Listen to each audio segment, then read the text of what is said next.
Hi everyone, in front of me I've got Vivo T1 Pro, and let me share with you how to basically change the keyboard language on this device. So first of all, we have to open the keyboard. It can be messages, notes, the browser, whatever. Just have the keyboard on the screen like that, and then let's enter the settings, which should be on this bar. If you cannot find them, three dots icon and the settings will appear right here. So let's enter the settings, tap on the languages, and basically here we've got the list of currently applied languages. We've got only English, so let's tap on Add Keyboard, and here we've been transferred to the full list of available keyboards, or basically languages from which we can choose. So as you can see, we've got a lot of options to choose from. Of course, you don't have to swipe just like I'm doing right now. You can simply enter the search area and type the name of the language. So let's simply tap on the language and then pick the region.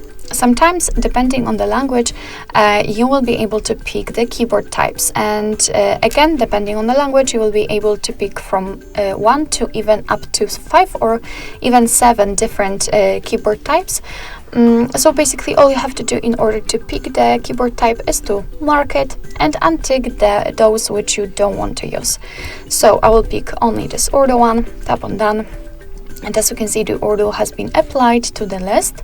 So right now we can go back to the keyboard and check. And here we've got basically two differences. Only one is visible right now. It is the globe icon. So it acts just like the language key, and thanks to this we will be able to change the language. So right now I'm typing English, and after tapping on it, I can switch to the Urdu one. Tap on it again, and again English. So basically this is how to add the language to the keyboard, and now let me show you how to remove it, because sometimes you don't really need like 2 or 3 different languages added, you just want to have one. So let's enter the settings again, tap on the languages, and here in this step, in this section, we have to tap on this edit icon in the right upper corner.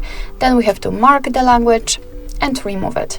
And as you can see, we've got only English left, so just like it was before, we do not have the globe icon. What is more, the spacebar is empty, which simply means that we've got only one language applied. Alright, so that will be all. Thank you so much for watching. I hope that this video was helpful, and if it was, please hit the subscribe button and leave the thumbs up.